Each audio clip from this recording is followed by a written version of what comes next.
all of that, the DOM makes it makes a replication of it. So all of that is being made. So a DOM is actually separate from what your HTML page is. So what JavaScript does now is to manipulate those DOM and make it dynamic for you to do certain things which you might not have been able to do with just the HTML. So JavaScript was actually called, when it was first started, it was developed within 10 days, and it was called LiveScript. So then it was later being changed to JavaScript to leverage the then Java that was actually trending. So JavaScript is entirely different from the Java programming language. I don't know if you guys have heard of Java, but it's entirely different from it.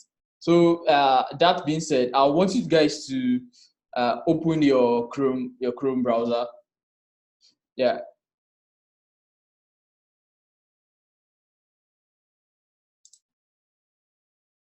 So are we there? So I'm trying to show you like the JavaScript environment now. So you left click, you see this inspect. When you left click on the inspect, you see a console that comes up, and you see your HTML, the representation of your HTML. So this is not the DOM, this is just your HTML itself. You can't actually see the DOM, like it's not very physical, you can't see the DOM. So this is just what is on your page, like the HTML that has been written and then being deployed to a server. So this is just the HTML representation. So after this element, there's a second tab named console. So click on it.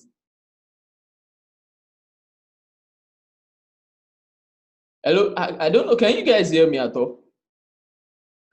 Yes, we can all hear you. They can hear you, yes. Okay. So click on the console. And then see this console now, this is where you can write all of your JavaScript code and do all sort of things. For example, we could say something like alert. Okay, okay, I am at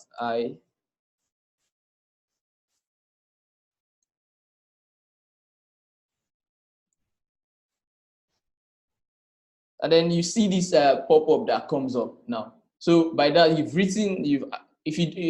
think you should try this on your browser. And when you try that, you see this pop-up that comes up that is I am at ITSkillsCenter on your page. So by that once you've done that, you'll be able to like write your first JavaScript code. So that's it about JavaScript. So then the thing I like about JavaScript is the fact that it can actually be used anywhere. So I said like JavaScript was just specifically meant for the web, like when it was first written. So it was meant to just make your page dynamic and all, and do things like. But then as time goes by, like it has been able to evolve from it becoming just a programming language meant for the web to a multi-purpose programming language. So multi-purpose programming language in the sense that you can use it to run, it can be run on the server. So the server-side the server-side JavaScript now is what we call the Node.js. So the Node.js is a server-side JavaScript. We runs on the Google V8 engine. So like we are going to talk about that later on. So then we can also use JavaScript in our IoT. So that's Internet of Things. So you can use JavaScript in data science. So you have some what's it called, some fantastic libraries you can use to do data mining. You can use to do data wrangling and things like that. So you can also use it in machine learning too. And so you have things like TensorFlow.js. So which can be used which can be used for creating artificial intelligence and things like that. So you also have desktop applications. So the one that runs on desktop is the what's it called, the popular Electron framework, which is used to make JavaScript libraries. So you guys have you've used Slack very well, if I'm not being mistaken, right? Hello. Yeah, so the Slack, if you've ever run Slack on the web, like you have installed on your desktop, like how many of you have Slack installed on your desktop?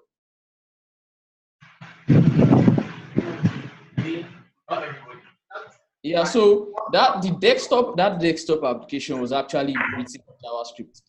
It was written with, so that's to tell you the how vast or how how JavaScript can be.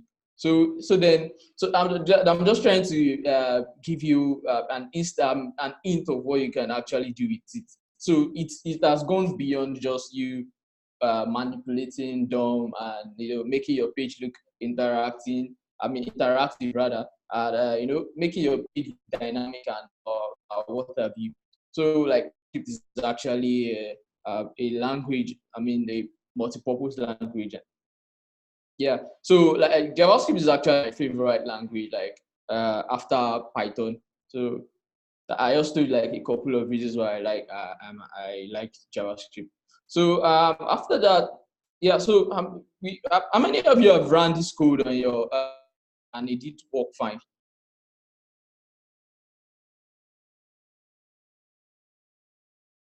Yeah, I'm not getting the feedback from you guys. You can respond now. You can respond. Huh? Okay. Oh, okay. All right. So Hello. Hola, hold on. Just a second. Can you kind of increase the font size of your console, just your command plus, while it's blinking? Just punch command plus, like, no, not like maximize. Yeah, exactly. So that they can see a little bit bigger. Maybe a little bit more. Can increase a little bit more so they can see. Yeah, better. Yeah, thanks. okay. So yeah, so that's just that about the JavaScript environment and a brief intro into JavaScript. So then now we move into let me see. Yeah, we move into the declaring and declaring and initializing of variables.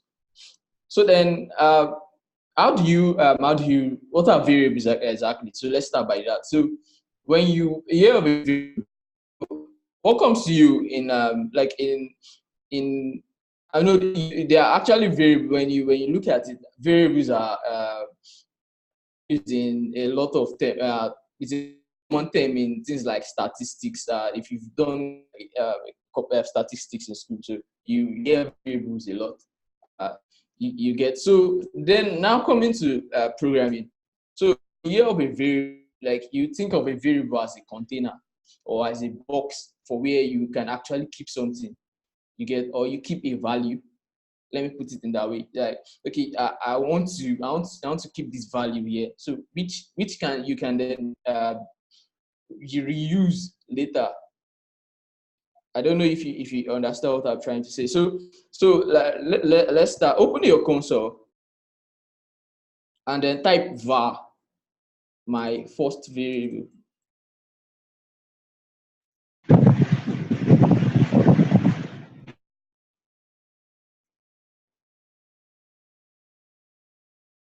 So you notice when before I wrote this my first variable, I've written this keyword called var. So this var, you actually, by you writing this var, you're telling JavaScript that look, I'm trying to declare a variable. So when JavaScript knows when JavaScript sees this var before your variable name, like this is called a variable. So it knows that you're trying to declare a variable. So by clicking on this automatically makes your variable. So you see that it returns an undefined. So it is returning undefined because you actually haven't assigned anything to this variable. So the variable is there's nothing in it, so it is undefined. So then we could say something like this. Since we've declared it, we could say my first variable, because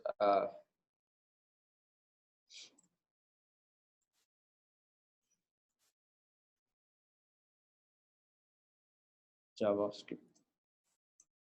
So you see it returns JavaScript. So I would like you to, like, I'm not getting a feedback from you guys, so I don't really know if you guys are getting me or not. We are typing. Following. Okay. All right. So then we have our first variable being defined. So and then we've assigned a value to this variable. So anytime we call this variable, we are actually referring to this. It returns this JavaScript. So later we can then come again and reassign this variable to something else. So you see it returns a Node.js. So we've actually reassigned the value of this we've reassigned the value of this this variable to Node.js. So another way of defining a variable is using the let keyword. So the difference between the var and the so there are actually three ways. Let me come to that. So you have the var, you have let, and then you have const. So these are the three keywords you use to declare a variable. So this first one is actually is deprecated. It's not that it is deprecated actually. It is it's not advisable to use it because of what we call scoping. So later we'll talk about scoping later in the section. So the variable, the var is not advisable to always use the var because of, like I said, the scoping. So what I mean by scoping now is okay, like I said, we are going to talk about that about the scoping later. So then you have the let. The let does the same thing as the var. So you can create a variable with the let keyword and say, okay, let my name equals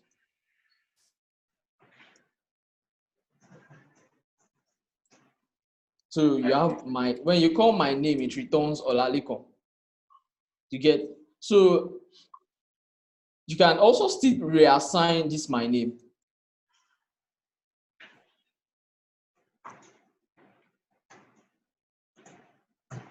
You can reassign it to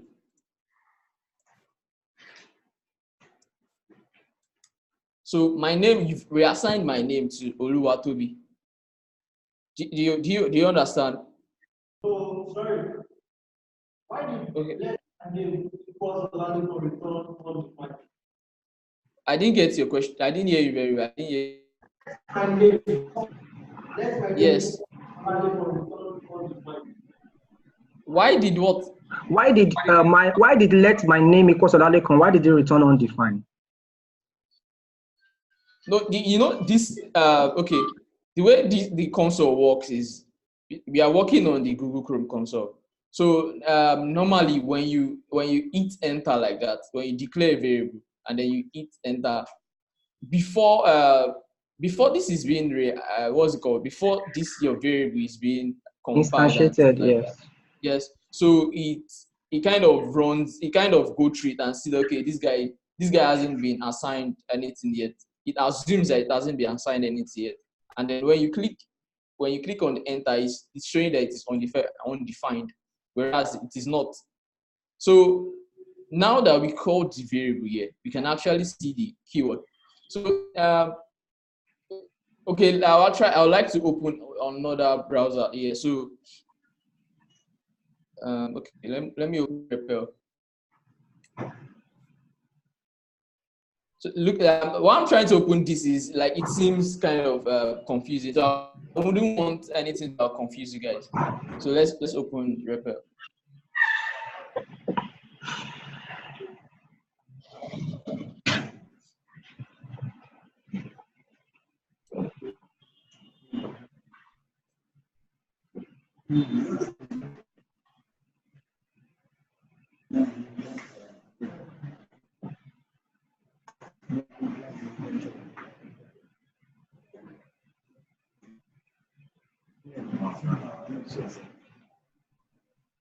Okay, so we in our JavaScript section now, you can see, okay, my name.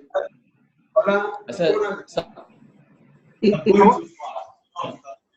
Okay, yeah, you're just trying to open another console that will not give that kind of error, because Google Chrome console is not really an editor for typing. It's just, we're just using that. So it's opening a proper editor that when you declare a variable, by declaring it immediately, it's already instantiated. So you won't get an undefined and confused, like the guy asking the question. Like when you declare a variable, right there and then it should be available for use. But Google Chrome console was not able to handle that, so that's why it's opening. So Replit is just an online a code online code editor. An online code editor that anybody can access from where you are. So you can open it up, create an account, and you can also start using it right now. And I think you should do if you have an internet access. What do you have? Replit, like REPL.IT, REPL.IT, Replit. Can you say I think you need to maximize or increase your font size also on this. Yeah, better. So can you all see that now? If you have internet access on your phone or stuff like that, create an account so that you can also practice. And if you also have, what else can you use? If you have your normal Notepad++ we used last week and your browser, just kind of arrange them side by side. So arrange the size of your Notepad, to be like half of your screen. And open your browser, your Google Chrome browser now. Also, can you do that for them? Just use Notepad to explain that. Lekon. Arrange Notepad half of the screen, arrange your browser half of the screen, so that when you run your JavaScript, it can run on the screen. But the issue with that is that we just see it instantly. Lekon. We also have to manage. Because I'm not sure everybody has internet access there. So launching Replit now might not. So use something that's available to everyone. So I think your Notepad and your browser can probably handle the job.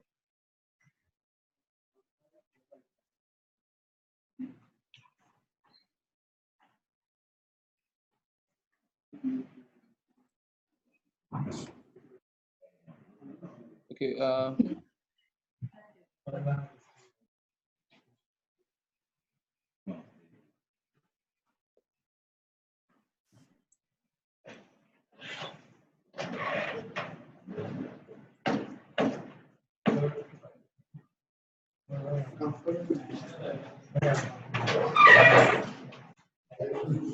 Okay, I'm trying to actually create this thing. So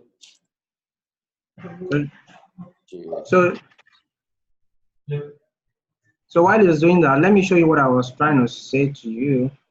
I'll just create that. Keep on doing that. I will have to bounce you off your screen. You have to share your screen again afterwards. Okay. So I'll stop sharing.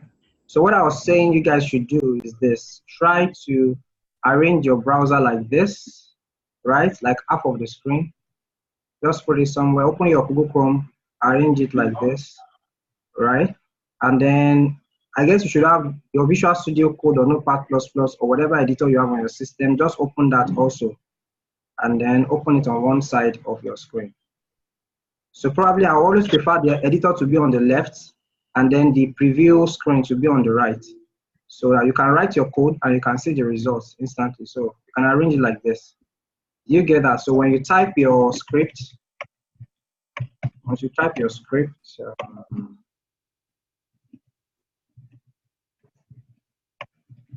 and then whatever you type in here, say alert, for example, like what it did before.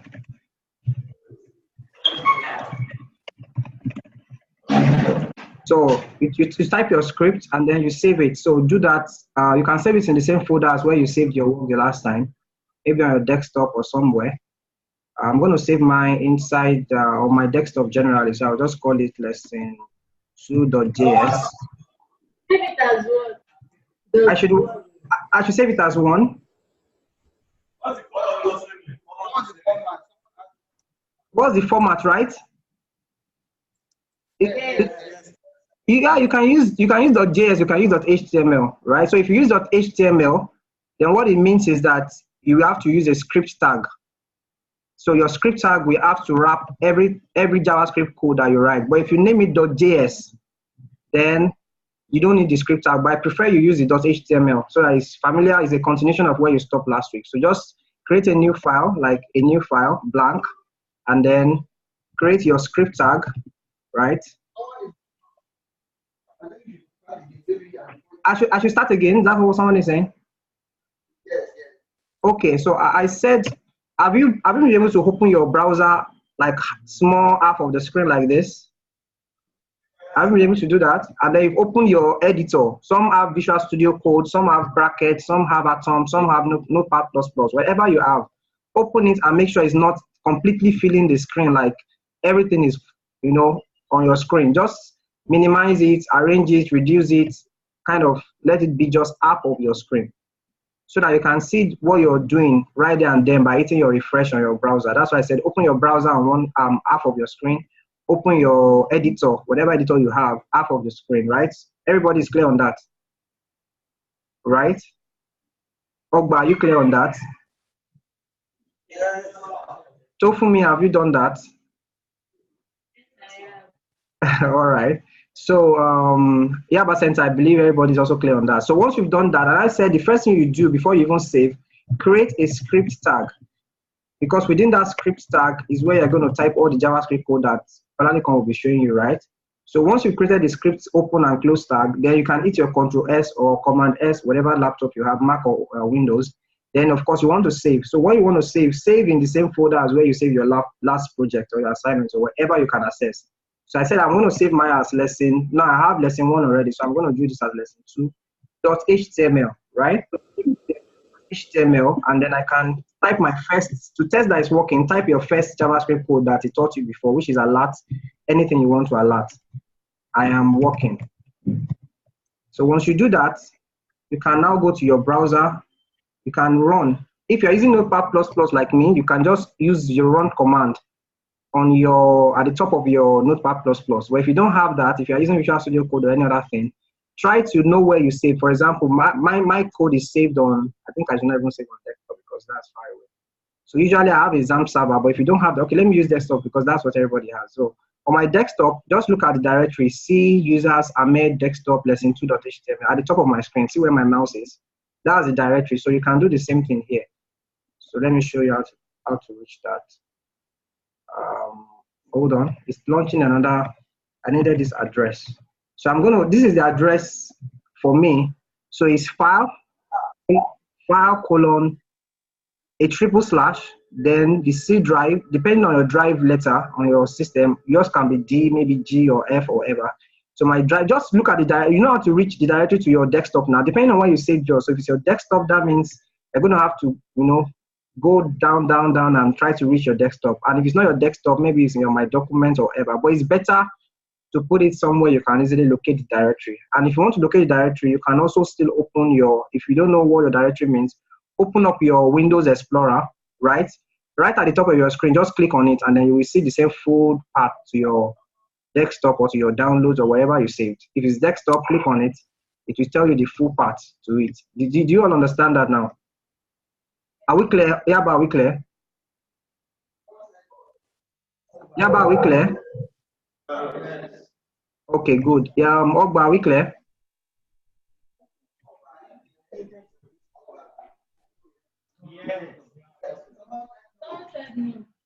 Not everybody. Okay, so let me wait for you because any code you'll be typing now is within this text. So if I hit my enter, for example, you can see the page says I am working. So any code you run here is going to run on your browser instantly. So anytime you type, say for example, you say you should declare a variable, let my name equals Opeyemi, for example, and then it said you should say for example, alert my name. So when I do that, so guys in there, just help them out. So you can see, so your JavaScript is working. Once you can start getting the alert pop-up. All right, and see maybe what's it called now? Olalikon, you might have to be using alert as your output for now because it's either you use console log or you use alert so that they can run it in their browsers instead of going to REPL it. Yeah. Okay. Yeah, so I'm going to hand over back to the instructor. Yeah, go ahead, please, Ola. Okay, sir. So let me stop sharing so that you can reshare your screen. So you can reshare now.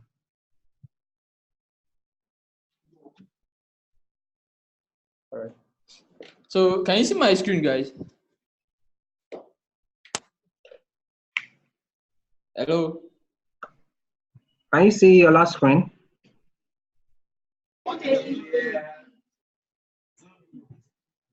I didn't get that. Okay, zoom in. Yeah, your screen is small. Zoom in or maximize or yeah. It's okay. A little bit more. Increase the size a little bit more. Yeah, better now. I think so. All right. Okay, so as I was saying earlier, I said there are actually three keywords that you need to use to declare your variable. You know, actually, you could actually create a variable without using those keywords. Let's see what's going to happen if we do not use those keywords. Let's say my name.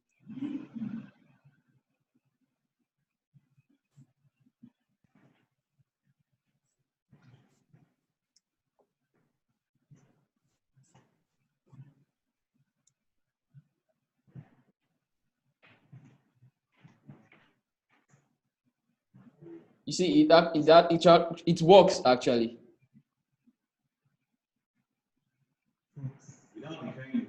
Did you try that?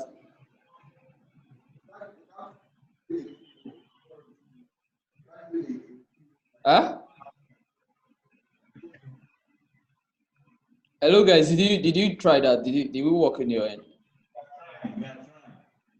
Okay, give them a few seconds to just quickly type it. They're typing on their side. Let us know when you are done. Why are you smiling? You know, but all of us are just smiling. Smiley. Is it that the code that is making you smile, or is the screen that you're looking at that is making you smile? All of the above. All right, type your code. So are we done with this? So I just want to call your attention to something. You know, I said earlier that before you declare a variable, you need to use any of these keywords. You need to use any one of them. So don't mind Visual Studio Code. It's only trying to tell me that I'm not supposed to do this, but I'm just trying. But you need I mean, those those lines. Just try to ignore it. You get so. Can you use comments? So that yeah. Okay, let me comment it out. So I said we need to use the let var or const to declare a variable or to initialize a variable. So then, but then we just wrote a variable and then gave it a name. You get, and then it still works. So why is that? Why is that happening?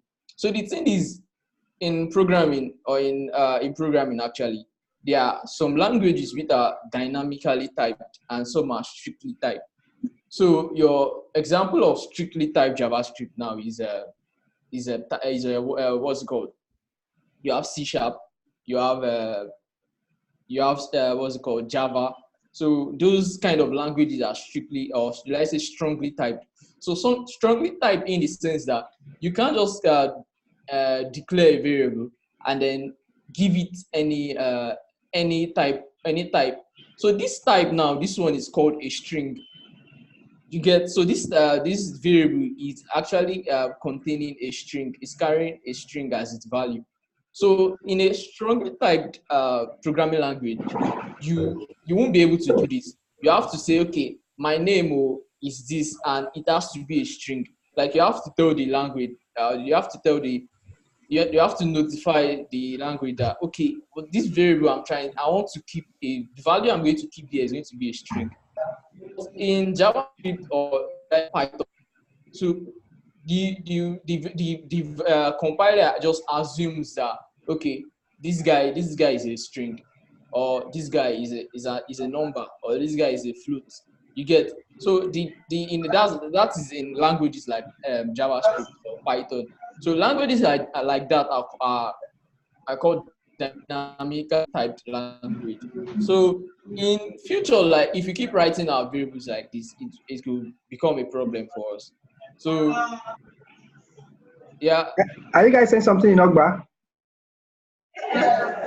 What's the issue, please?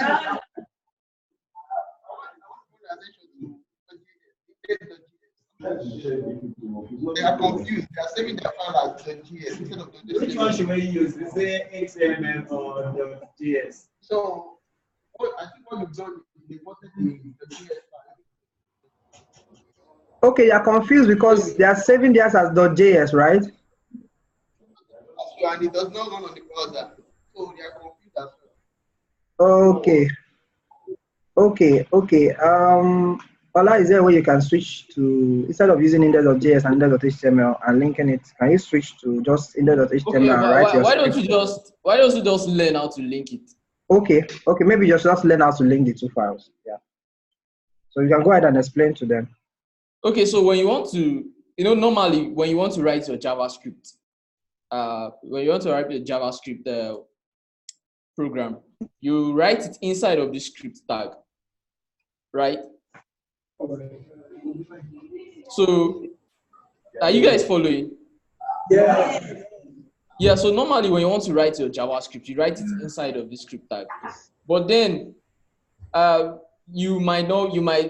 script can be very, very long. And so when you keep typing, so it could be this long. And you don't want something like that. You don't want to open your script and then you don't even understand what's written. So to create, should I call it modularity, or to make our program look kind of clean, we can just specify this src. So it's called the source. So this source is pointing at the file. If you should look at it, I have my index.html here, and then I created a index.js file. So what I just did to tell this guy that, okay, look into this current directory and look for a file that is called index.js. So that's what this source does. So it looks for this file and then links it to this page. All right, guys, so if I may jump in there. So that means you are creating two files, right? So currently you've created one called, whatever you call it, .html. Have you all done that? That was what I showed you earlier on. Did you all do that, or you just went straight to the .js thing? So create two files. One is .html, one is .js, right? The one that is .html, you will put your normal HTML structure like you can see on this on last screen, like where you stopped last week or what you did last week. So create one file .html, put the entire basic structure of your HTML in there with now a new inclusion called script. So that script tag that I asked you to write and start typing your code in there before, you will just, instead of typing in there, you just do a src and point it to the other file that you're creating, which is the index.js. So for similarity and simplicity, let's name it the same thing. So don't call it anything you want. So whatever file you're creating, just call it index.html. So everybody has an index.html file on their system. So create a file and call it index.html, nothing else more than index.html. And then create the second file, call it index.js, right? So inside index.html, type your basic HTML structure, which is the HTML tag open and close, the head open and close, the body open and close, right? So do that quickly. Let's wait for you. So you are creating two files. One is index.html, which is what you are looking at on the screen now. That index.html should have your basic HTML structure, which is also the HTML open tag, close tag, the header open, like let's just quickly do that. So create two files. One is index.html, the other is index.js. So we'll await your creation process.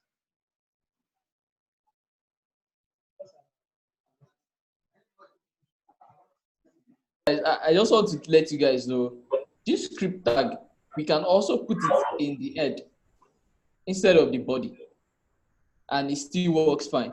So I'm telling you this, so if you probably maybe open another another HTML file, and then you see the script tag in the head, and so you won't be surprised or something. So you can actually put it in the head or in the body. The only difference is when the DOM, I told you about the DOM earlier. So when the DOM starts creating a representation of all of these tags, so it sees the JavaScript first and tries to run the JavaScript first. Whereas if you've written anything in the JavaScript to manipulate the DOM, so all of it doesn't find those things in the DOM and probably throws up an error. So for you to not experience something like that, it's always advisable to put it in the body. So all of your DOM content must have been loaded, and then the JavaScript, it now comes to this JavaScript tag and runs all of the DOM manipulation and does everything correctly. So that's just the basic. That's just the difference. But yeah, we are not really manipulating any DOM. So yeah, if you put it in the head, it should still work fine. So did you guys get that? Yes. All right, so we move to the our index.js now. So I'm in the index.js file. I've left the index.html. So then I was trying to explain the difference between let, var, and const. And then I mentioned that JavaScript is a dynamically typed programming language. So that is why this is actually working. So here we can come here and then still reassign this my name and give it something and give it a number. And when we alert it to the page, we get 7890 instead of Ola. So let's try it. You can see it says 7809. Whereas if you are using a strongly typed language, because you said my name is going to be containing a value which is a string, and then you go ahead to reassign a number to it, or no, I think yeah, you go ahead to reassign a number to it. It's going to throw an error. You're going to throw up an error. So there's a language called Typescript, which is actually built on top of JavaScript. So the Typescript is actually to give to make your JavaScript a kind of strictly typed, to make it a strictly typed programming language. So like things like Angular, the latest Angular versions uses this TypeScript. They use TypeScript very well in Angular. So the TypeScript basically just allows you, it eliminates problem like this. So yeah, so if you want to write a strongly typed programming language, you might want to use a TypeScript, which is just a strongly typed JavaScript if you look at it. So then we move to the const. Are you trying to ask a question? I'm not sure. I think they are fine. Okay. So we move to the const keyword. So the const keyword now, technically, if you look at it, it's sounding like something like constant. So we could say, okay, const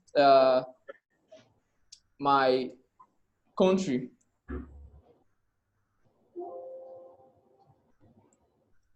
Right? Because we've said my country, do you think since we've declared it as being a constant, do you guys think we can still reassign it or not? Huh? Hello, I can't hear you guys. You can't see it. They said no. No, okay, you can't reassign it. Okay, what if I tell you good and it's still going to work fine? Should we try it? Okay, and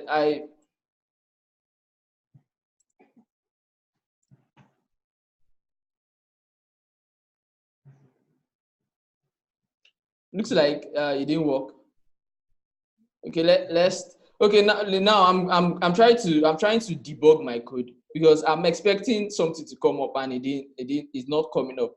So I'm trying to debug my code. I'm expecting you guys to actually type as I am typing. All right, so I'm trying to check what's going on. So let's go to your Chrome now. Click on left click, go to inspect. So we could see that there is actually an error. Go to your console.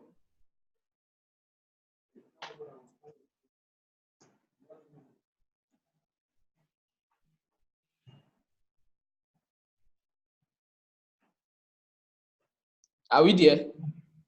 Yes. So we see this error. It says uncut type error, assignment to constant variable at index.js6. So line 6 actually. So it's saying we are trying to reassign a variable, which is a constant. We are trying to reassign it. So that's why that error is coming. So if you try to do something like that, it's not going to work. You get, so you can't actually reassign a constant variable. So why the difference between the let keyword and the const keyword is like if you've let's say you're writing a small program, a little project which you are going to do after the class.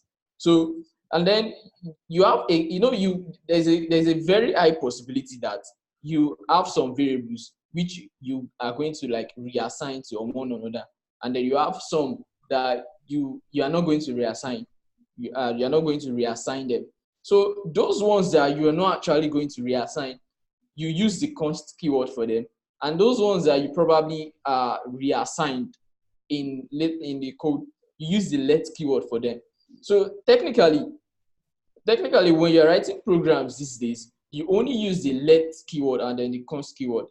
The var keyword is not always advisable for you to use because of the scoping. So the var keyword is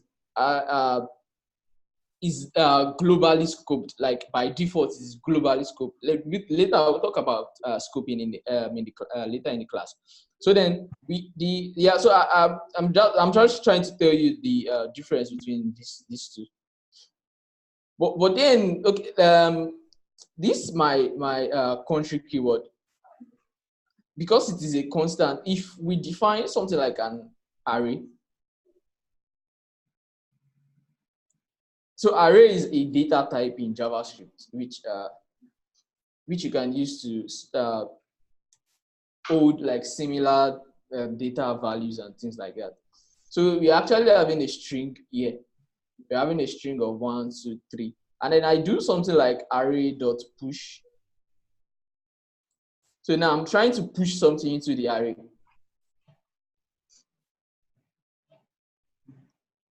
You know, we said the constants you can't reassign variable into them. But then if I should save this and then it should run, you see we have okay. Let me do something. So I'm going to cut this, paste this here, and then call my country again. Because I want us to see the O variable. I mean the O value in the. So if I should save now, I see 1, 2, 3, 4. Remember I said before that you can't reassign a variable. I mean you can't reassign a variable which has been declared as a constant. You can't reassign the value to it. But then we've tried to do something here. But if you should look at it technically, we are not actually assigning any variable here. We are only just mutating. We are mutating this variable. So which means it does not mean that when you define a constant, like the value cannot change. The only thing is just that you cannot reassign something else into that variable because you've defined it as a constant, but you can actually mutate the value. So like what we've done here now is we've mutated this value, we've added something to it. If you keep doing it like that, so we are not reassigning, but we are mutated. So your constant keyword, your constant just only allows you not to reassign variable to one another. Yeah. So exactly. Someone said no. So where are you getting confused, or where did? Okay, I think I should help you out, right? For those who don't understand, imagine imagine a variable, right, is like a cup. A variable is like a cup. Imagine a cup of coffee or a cup of tea or something. So a variable is just a cup that can hold one particular type of content at a time. So you can only have a cup of coffee at a time, right? You can put your coffee stuff, put it inside your cup of coffee and mix it together and drink that. So you cannot say a cup of coffee is the same as a cup of Coke. No. except to throw out, if you want to call a cup of coffee a cup of Coke, you have to throw out the content that is coffee, pour it out, and then take Coke and pour it inside your container. So a container can only hold one type of drink at a time, except you want to start mixing it together, which I will explain with the by country thing. So just imagine that a variable is like a cup, and it can only hold a particular type of item per time. So you see that is a cup of coffee right now, or if you throw out the coffee inside it and put Coke inside, it has become a cup of Coke. If you throw out the Coke and put, I don't know, soup, is a cup of soup. So the container is like the variable, right? So we're saying that when you declare a variable as with let, it allows you to throw out the contents and put something else inside, right? That's with the let. But when you declare a variable with const, that means once you pour Coke inside, it has become a cup of Coke forever. You cannot put coffee inside again. It's not a cup of Coke. It has to remain a cup of Coke. You understand? The only thing you can do in that case is is using the word mutation. You can mutate the content. You can now put sugar into your coffee. You can only add to it or remove from it, but you can't change entirely the content of that cup anymore once you declare it with const, right? So there's something called an array, which is like he's jumping ahead of himself, but an array is like that kind of, imagine a wardrobe, right? So I've said a variable is like, say, a cup, right? So it's only one content per time. Or imagine a wardrobe. Even though a wardrobe can take certain kind of item per time, which is clothes, but inside the wardrobe, you have partitions. So I can arrange maybe my sneakers or my shoes at the bottom of the wardrobe. I can arrange on the second layer my trousers or something. So it's still a wardrobe. It's still a cup. It's still a wardrobe, right? But it now has partitions where I can put different kind of content in the same wardrobe. So that's an array. So an array is like a wardrobe with different partitions that allows you to put different kind of content. So my name that you are seeing on your screen is a variable. It can only take a particular type of content per time, which is Ola in this case.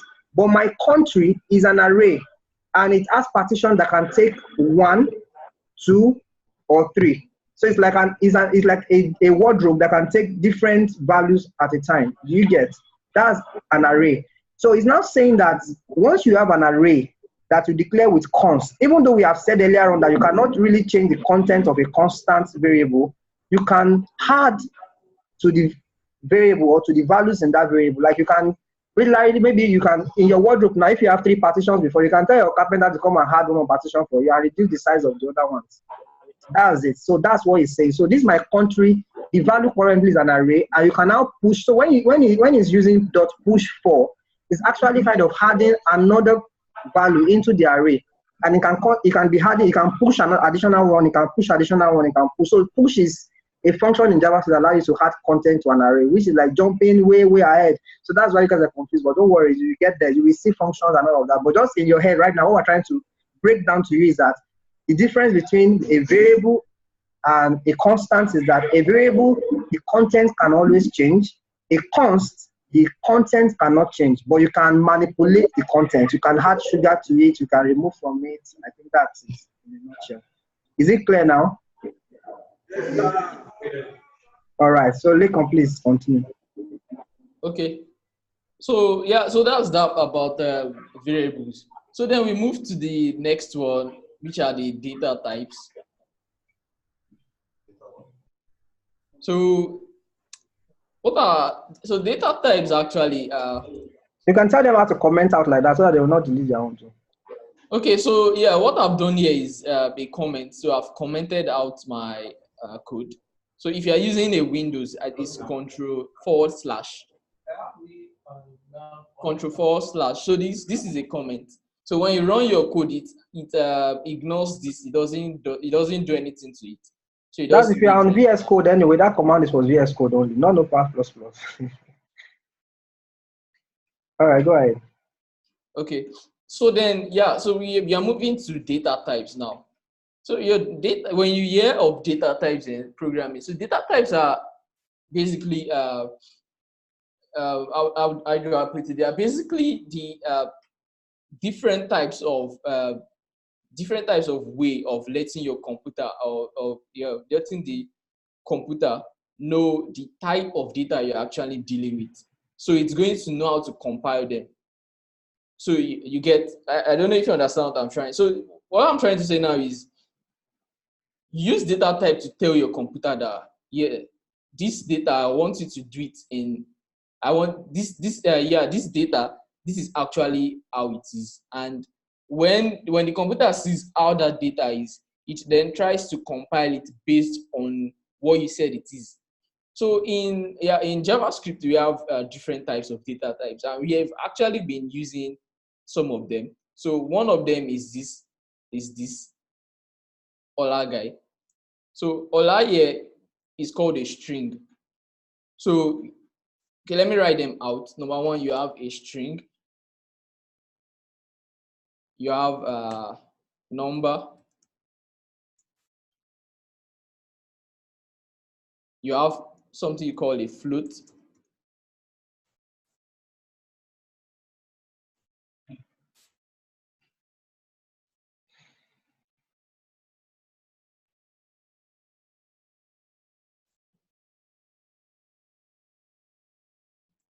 You have an object.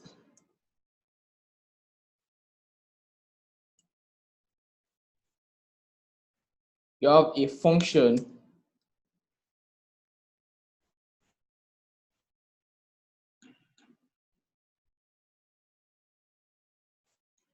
I think you also have an array. Yeah, so these are the ones that I can actually remember. So if you check online there, you could, it's probably you see more of them, but these are like the most popular ones that you use often. So how do you write a string? So to write a string is actually very simple. So you start with your two semicolon. So if you're using Windows, you press Shift, then the semicolon. I mean the quotation mark rather, not semicolon, quotation mark, and then you write whatever you write inside is going to call. So I want to write David. David. So as I've written this, yeah, the compiler knows, okay, this guy is a string, and then it compiles it as a string. Do you guys understand? Yes. Yeah. So this is how you write a string. So then this string now we can actually what's it called? We can assign it to a variable. So to do that, let's assign it to a variable. Const.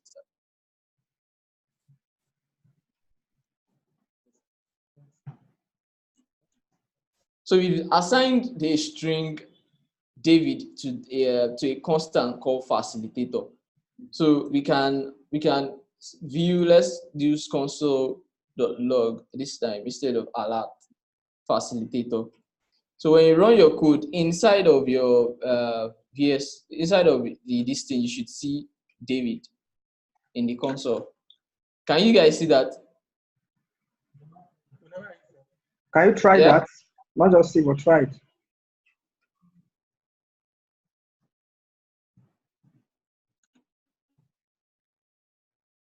So anytime you see anything in quotes, it's a string automatically. Anything you see within the quotes, the JavaScript understands it to be a string. So the quote is what identifies as a string.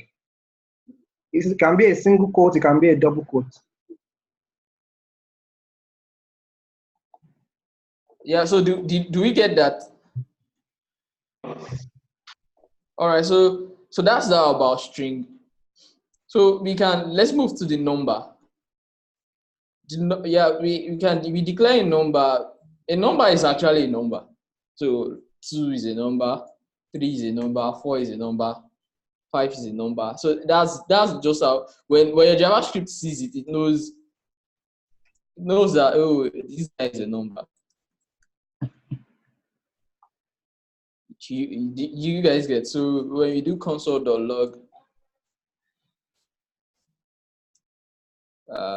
my number, and then we check our console, we see it's a number.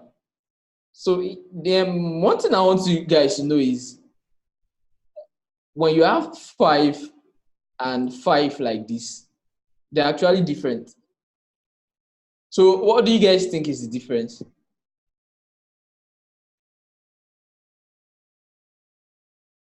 5 quotes the string, 5 without quotes the number. Okay, so that's actually, yeah, that's the correct answer. So if you do 5 with a quote and we log it in to the console, it's still showing as 5, but it's actually a string if you should look at it. There's a huge difference. When it is a number, the color changes. If you should look closely, when we declare it as a number, it's kind of blue. But once it is a string, it's kind of black. So if you should look closely, you should get that. So we move to a float. So if you said,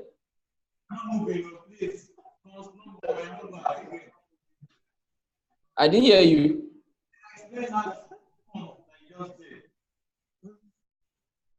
I should explain what?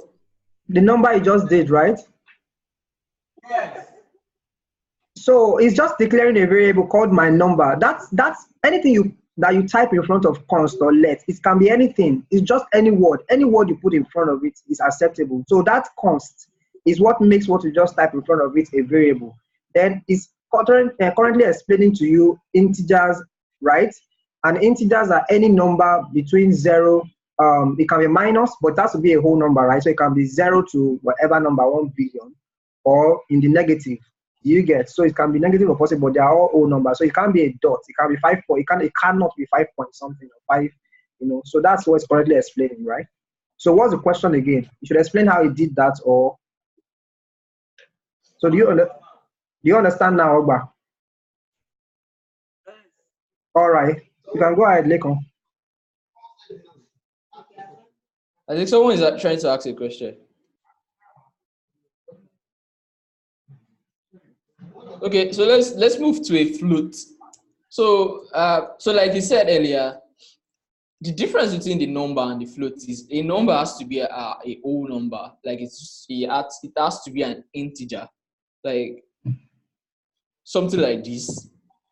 So, but when you have a number that is like this,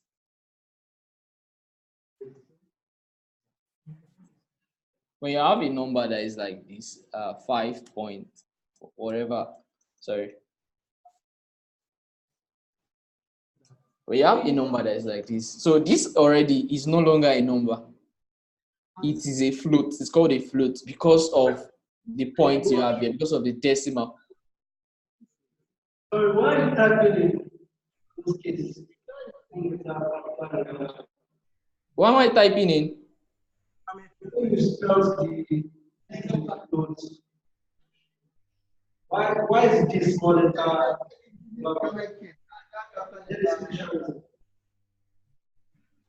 Moshood, I can you didn't always hear help your to? question. So the way you type, this is the float. Why is the LOAT in capital letter and the other ones are? Oh, it's actually that's an error. So the thing is in JavaScript there is actually what's it called, a best practice. Convention. So yeah, a convention of writing, of declaring variables. So when you want to declare a variable, there is something you call, when it is being written like this, like my number for instance, where you start with a small letter and then the other second number you are trying to bring together with it, and then you have something like a capital letter in between. So this is called a camel case. So it's a conversion. So in Python, like if I want to write this in Python, I write something like this. I can write it like this, my number. So this is called a snake case. So this is called a snake case. This is called a camel case. So you can actually, after the class, you can go back, you can go online and check for the types of the different type of ways of, or should I say, the best practice of how you can write your variables. So you can decide to write it anyhow you like. But the thing is, okay, we get an error. It's saying it is not defined. So that's not what I'm trying to. You can just ignore that one. So the thing is, my number now, like you can write it anyhow. But then for your code, someone is going to maintain it, right? So when the person sees this my number, like the way you've written it, like the person already knows that, oh, this guy has declared a variable here. So he goes around to check for a variable. You get, so it's very easy to add when someone sees your code, the person can easily identify that, okay, this is a variable. Or like when you start using like different styles of writing the variable and things like that. So is that, I don't know if that answers your question.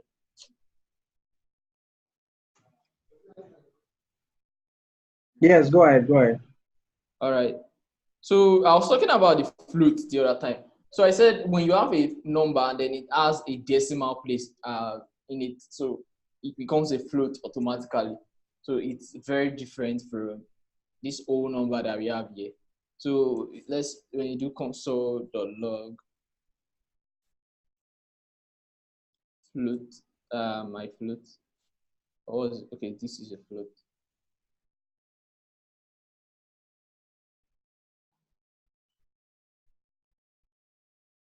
So we have, when we check the console, we see the values here. So the next data type we go to is an object. So an object, when you hear of an object, this is how you write an object. Basically, this something like this is called an object. This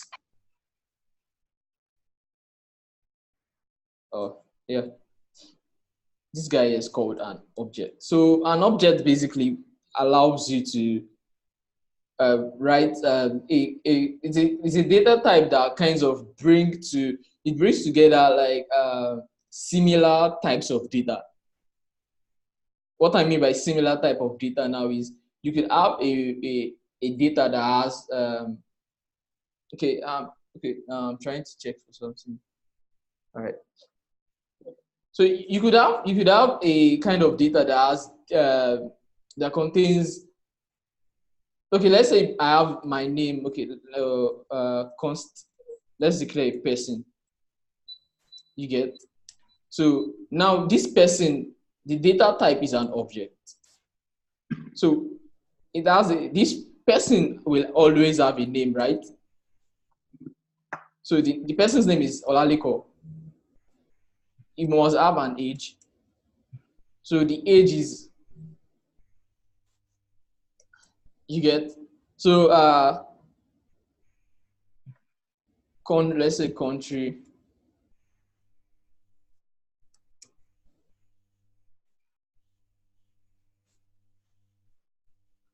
So this is an object. So an object allows you to write similar.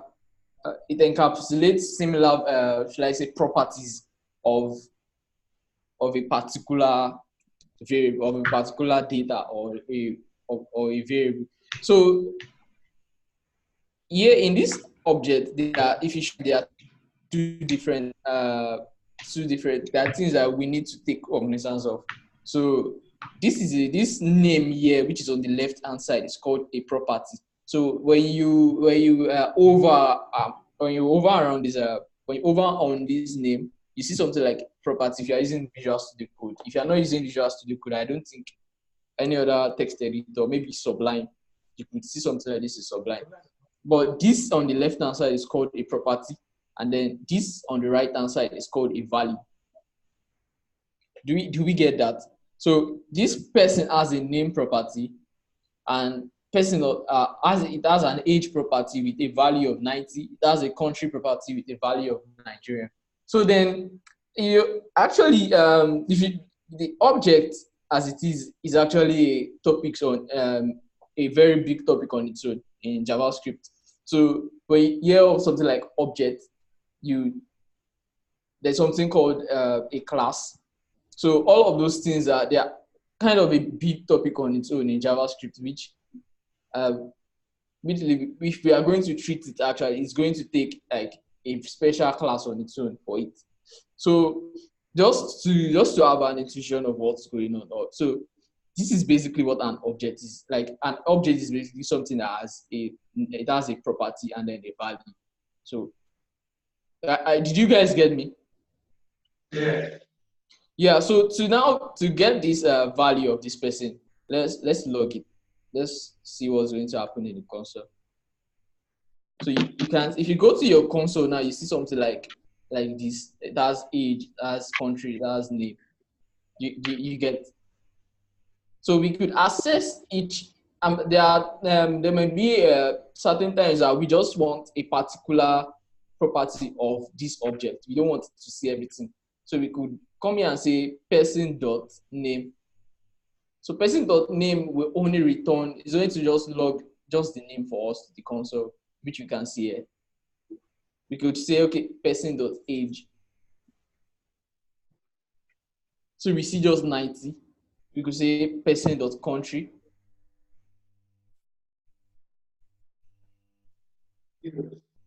So we see Nigeria. You said? You can just person. Also not person. Person will give you everything. But if you want just Yeah, so yeah, person will give you everything like what we have on the first console here. So did you get that?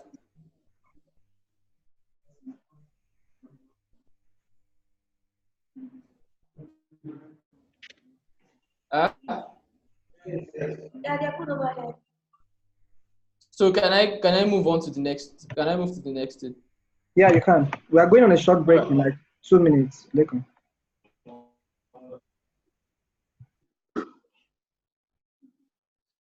Okay. So, all right. So we have a function. We move to someone is trying to ask a question. No, it's not a question. Okay, so I think for now, let's just quickly go on that short break because I think it's already becoming a lot. So we're going to take a 5 minutes recess, everyone. Go over what you've written so far, the integers, the variables, talk to the guys in the room, let them show you stuff that you don't understand, try everything, make sure your console log is working, and then we'll be back in 5 minutes. It's not this is not our major break, it's just a recess. Just stretch yourself, stand up, go to the restroom, come back on. 5 minutes break, we'll be back. And then if you don't have anywhere to go, just be staring at your laptop and looking at your phone. So we'll be back in 5 minutes. Thank you. You could have so many, you must have, but then you can just wrap around that function. You can wrap around that code into a function, and whenever you need code again, whenever you need to use that code anytime again, you could always you could always call that function. So to declare a function, you use the function keyword. You write it like this, function, and then whatever comes after it will be the name of the function. So you say function date, something like get date. So after this get date, you have a parenthesis and yeah, you have these two parentheses and this to after the parentheses, you then write these two brackets. What's it called? These two brackets. So these two brackets, you guys remember objects the other time where we did object, right? Yeah. Can you guys hear me? Yeah. So this is entirely different from that bracket that is in that we saw the other time in object. This and that one are totally different. What this is trying to tell you is just showing the scope of. So everything you write in this function belongs to this function. So it is inside of the scope of this function. So if you said when you declare a function, you start with the function keyword, and then whatever comes after it, you can give it any name, is the name of the function. So a function now, as it can take in something called an argument. So we could say something like today. So this function is taking called today or a parameter. So you could use a parameter, or you could call this guy a parameter or an argument. So most times it is always called a parameter where you are writing the function, and then and it is like this. So it becomes an argument when you probably have a function like this, and then you have Friday. Today is Saturday, actually. Saturday. You get, so let's console today. So this parameter is also same as the same as a variable. You get, do you understand? Hello? So this this parameter can also be set to be a variable, because you're actually trying to hold something with it. You get, so whenever, the only difference is that this one is used inside of a function. It's just a way of helping a function to get hold of a value. So in this, for example, this our function called get date, or get, let's change it to get date instead of get date. So we have this already. So we have this get. The get the function. I'm kind of hearing myself back. Looks like there's an issue or something. No, go ahead. I've muted all of them. Hello? Go ahead. I've muted all of them. Okay. So we have the get day function here, so which is taking this parameter. Like I said, you can call it a parameter or an argument. So the get day function takes in this parameter, and we want to try to log the value of whatever we pass into this function here. So yes, we want to log it to the console. So we could get this get day. So to call this function, before we can use this function, we have to call it.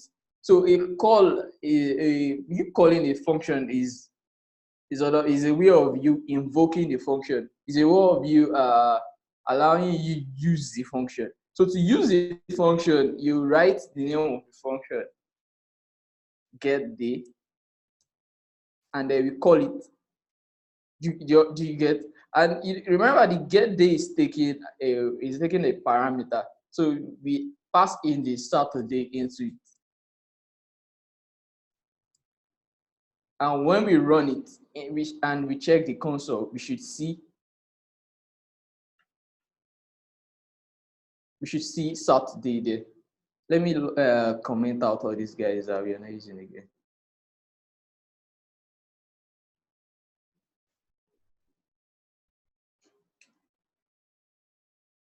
So we see Saturday here. So we can decide to change it to Friday. So we see Friday here.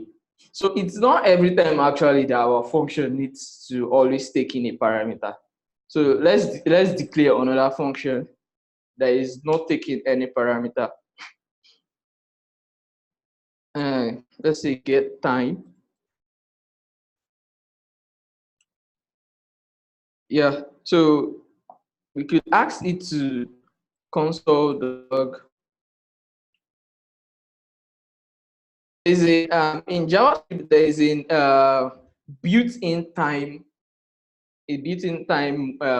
class that we can call. So we like I said, we are going to actually treat class and class. We're going to treat class and some other class and object oriented programming in probably in other classes. So whatever I type here, just type it. You don't need to know what's going on. So we're going to start by saying new date. So you doing this, we are trying to make an instance. We are trying to create an instance of a class dot get time, and then we call a function. So if you should look at the anatomy of this instance we've created here, date, if you should look at, date is a function, and then this date is also returning something. A function is in JavaScript, this is called a chaining. Like when you call a function, and then you do dot and call another function after that, the things like that is called chaining. It's from this that we have here, like when we did the person object, and then we did the person dot name. This one we are just trying to access the property of this person variable. So it's very different from this that what we have here. This one This one is called chaining in JavaScript. So you have a date, and this date is returning an instance of that date, which we then there's something in JavaScript called this. So this allows us to this that is actually asking us, allowing us to do this. So it changes it. So when we run this program now, we should see today. So when now you know to invoke function. When you call the function like this, you should see this table. It is written in get time, but it is written in milliseconds. So let's do something let's write something that is going to be much more meaningful. Get use okay. Get let's do get date. Today is 21, so it is giving us the date.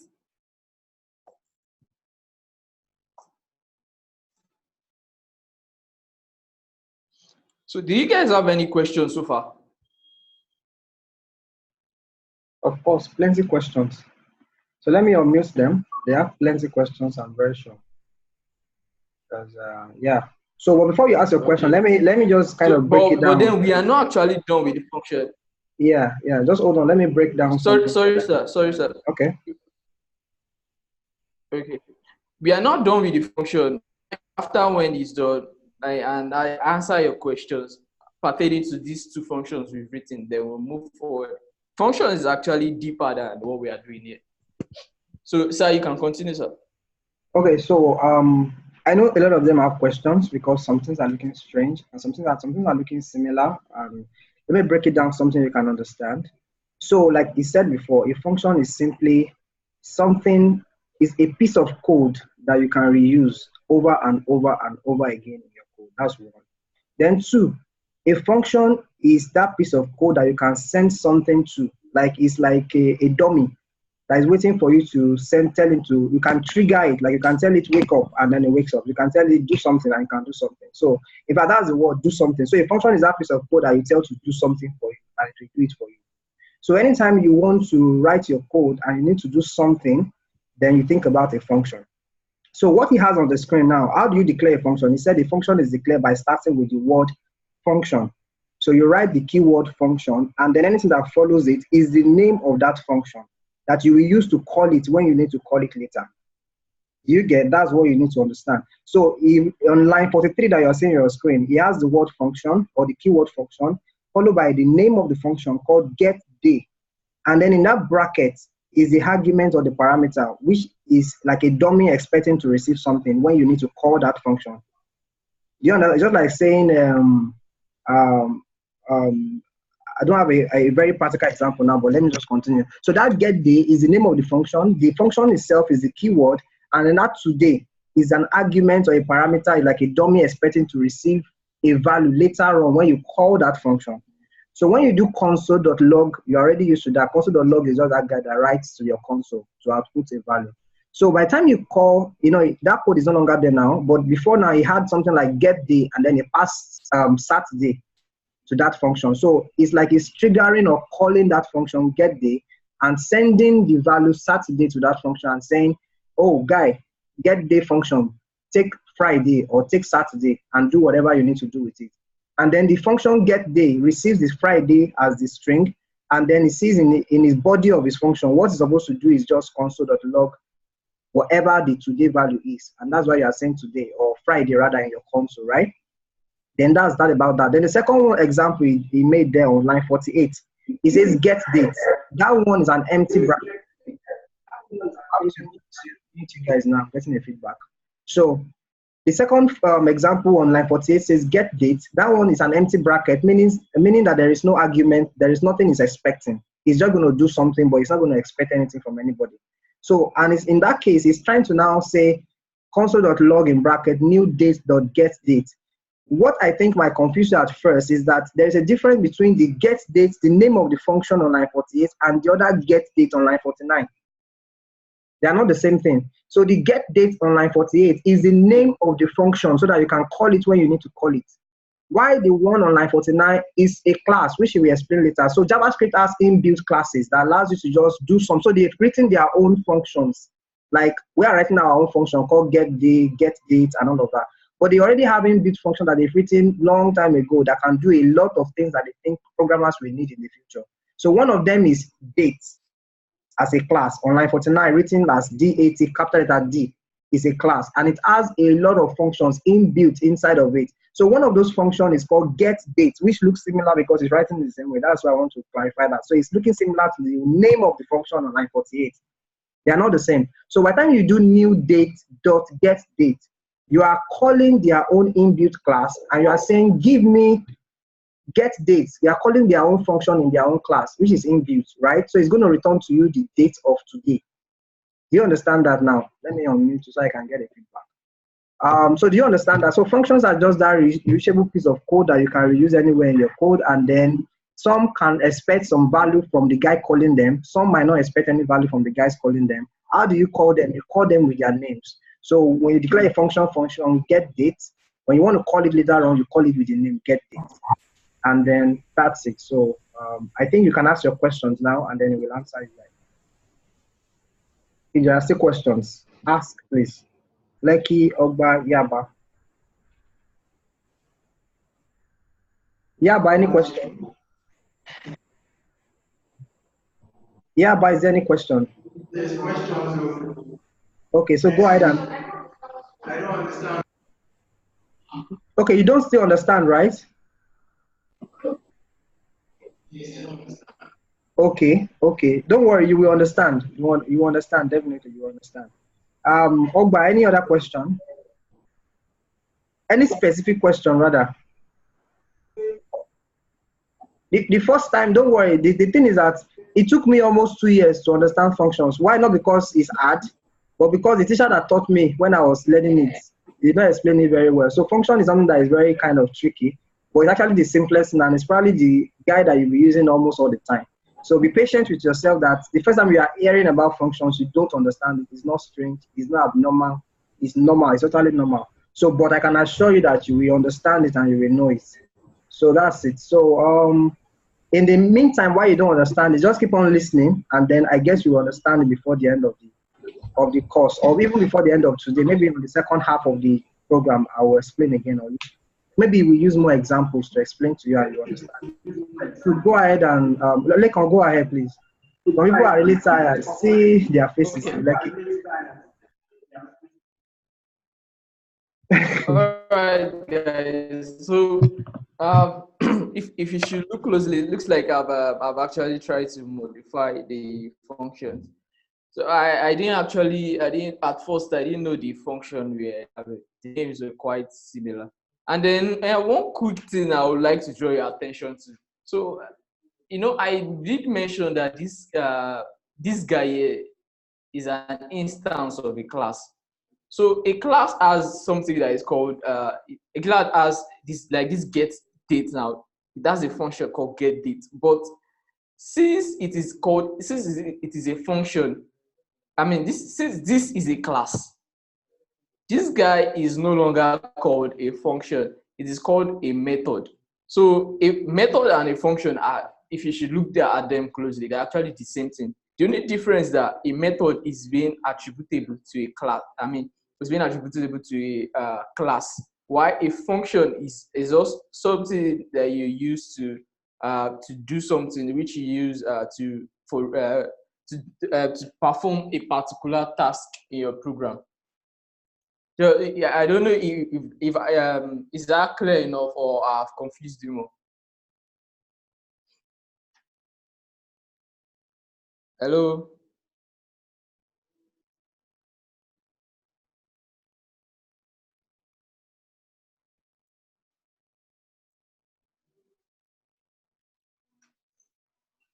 Okay, so I think I can't hear you guys, so I'll just continue. So let's go to something we call something very interesting in JavaScript. So a function can also be reassigned to a variable. So let's say this might get date formula. I mean my get date function. I want to reassign it to this guy.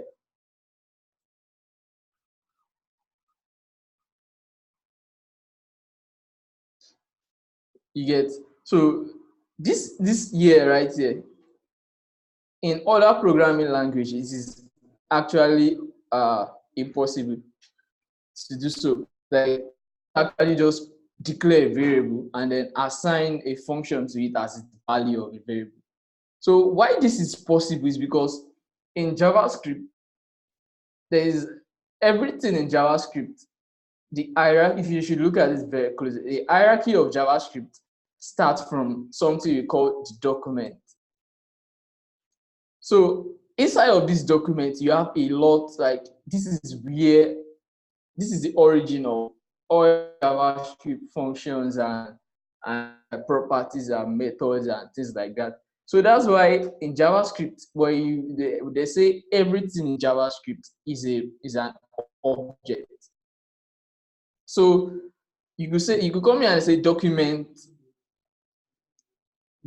dot location dot origin. So you can keep doing like that during the dot until you get to actually where you are going to. So that's why that's why they say everything in JavaScript is called an object. So why this is so is because functions in JavaScript is being seen as an object. It's being seen as, okay, so if you see a function in JavaScript, a function in JavaScript is an object, whereas in other programming languages it is not. So that is why we can actually come to reassign this function to this variable. So if you this right there, now what we've done here is called a function expression. So this is the term. This is the term that we use to describe what we've done here. So you can then come here now and just invoke this function. So instead of using function get date, so you can just say, okay, reassign this function and then call this function. Let's log it. We still see that this date is 21. You get, so another type of function we would like to look at again is something we call the anonymous function. So everything we've been doing currently are actually named functions. They are named functions because we've given them a name. So this function has a name called myGetName. The other one has the other function has a name called myGetDate. So you could have a function with no name, but the only thing is when you are making that type of a function, you have to actually reassign the function to another variable. So you can't just do something, you can't just give a function and then you can't just create an anonymous function and not reassign it. because one, you won't even be able to call it. So you won't be able to invoke that function. So which means the function the function is kind of useless. If you so to say. So create an anonymous function. I said first, before you can create an anonymous function, we assign it to a variable. So let's create a function called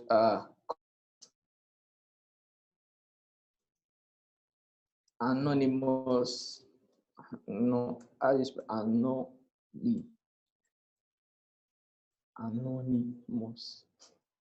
So we have an anonymous function, and then we have a function.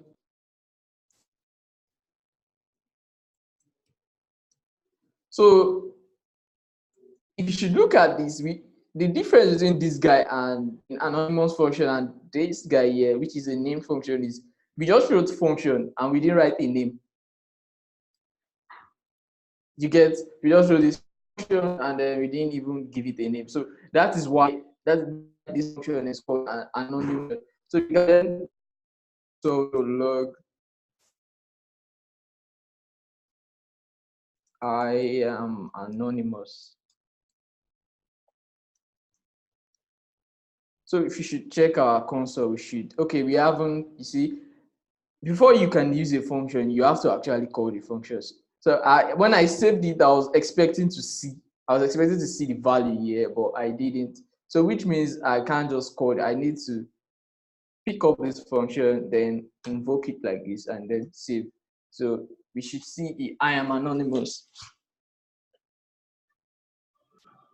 Yeah, so another type of function. Function is a very, very interesting topic. For like my favorite topics in JavaScript are the functions, the class, because those are kind of like when you read on topics like that, makes you to understand the language better. So after the class, I will actually recommend some books for you guys to read, or and maybe some tutorial classes some YouTube videos that I do watch like once in a while. Like that. I have that books a lot. All right. Olalekan. The video. Yeah. So, sir? Yeah, so we have to probably take our long break now. And I told you the other one was a recess. So that this will not faint, we need to take a long break, about 10 minutes. And then when we come back, I will need to rewind and then start, kind of backtrack and then piece it together for them and then they can understand. They need to really understand. So let's take a 10 minutes break, please. Guys in Yaba, I can see you guys already. They're like on an island. All right, so can we go on a 10 minutes break and then we'll be back in 10 minutes. I can assure you, just calm down, just relax. When we come back after the break, you will understand every piece of this JavaScript today before you leave. So calm down, and then in 10 minutes we'll be right back and we'll kind of backtrack a little and then explain in a simpler way so that you understand. I don't want anybody to be missing or lost. So take a 10 minutes break and I'll be right back in 10 minutes. That's 12:30. It's not the 10 minutes now, it's only 12:30, 32 thereabout. We'll be right back. Thank you very much, guys. Just relax. We will understand JavaScript today. It's not hard, it's simple. Very, very simple. All right, guys. See you in 10 minutes.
So hello guys, can you help us get your guys together to settle down so that we can continue? Get everybody together if they are not in the room so that we can start now.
All right, it's time to start now.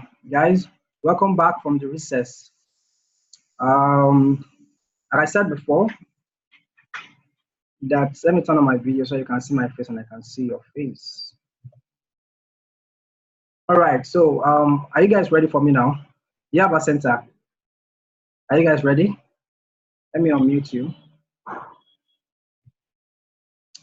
Let me unmute everybody.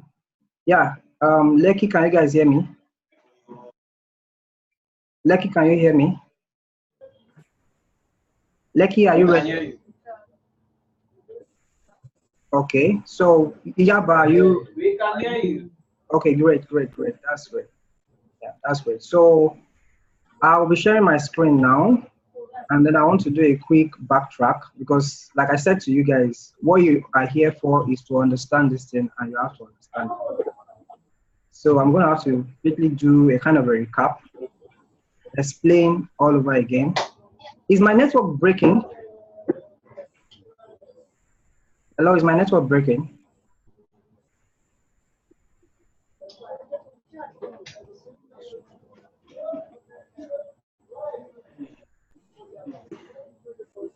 Hello guys, give me a minute. Let me just switch my network over to something more stable.